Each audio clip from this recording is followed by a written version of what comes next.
এই ভিডিওর আগের পার্টেই তোমরা দেখেছো যে ছোট্টারা সপরিবারে আমাদের বাড়িতে এসেছে। তারপর আমরা সবাই একসাথে লাঞ্চ করেছি, অনেক হাসি মজা করেছি। এরপর আমি আর মা একসাথে বসেছি আমাদের পুজোর কি জামা কাপড় হয়েছে, কে কি দিয়েছে সেই সমস্ত ছোট্টাদেরকে দেখাতে। ছোট্টা তো এক এক করে জামা কাপড় দেখছে আর বলছে বাহ কি সুন্দর, বাহ কি সুন্দর। এইখানে আমার যে সমস্ত জামা কাপড় দেখছো তার মধ্যে বেশিরভাগ জামা কাপড়ই আমাকে দিয়েছে সৈকত। জামা কাপড় দেখে চা খেয়ে ছোট্টারা রেডি হয়ে বেরিয়ে পড়লো নিজেদের বাড়ি যাবে বলে। আর এই যে ওরা টোটোও পেয়ে গেছে। ছোট্টারা চলে যাওয়ার পর একটু বোরিং লাগছিল, তাই একটু টিভি দেখতে বসেছিলাম। আর তারপরেই দেখি গুবলু বাবু এসে হাজির। এটা হচ্ছে আমার কাকুর ছেলে।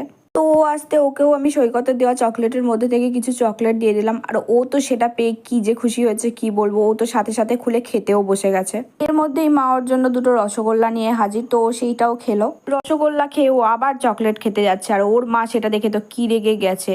মায়ের বকুনি খেয়ে ও আর চকলেট খেলো না, সোজা বড় মাদের বাড়ি প্রণাম করতে চলে গেল। তারপর আবার একবার আমাদের বাড়ি ঘুরে নিজেদের বাড়ি চলে গেল। এই ব্লগটা এতটুকুই।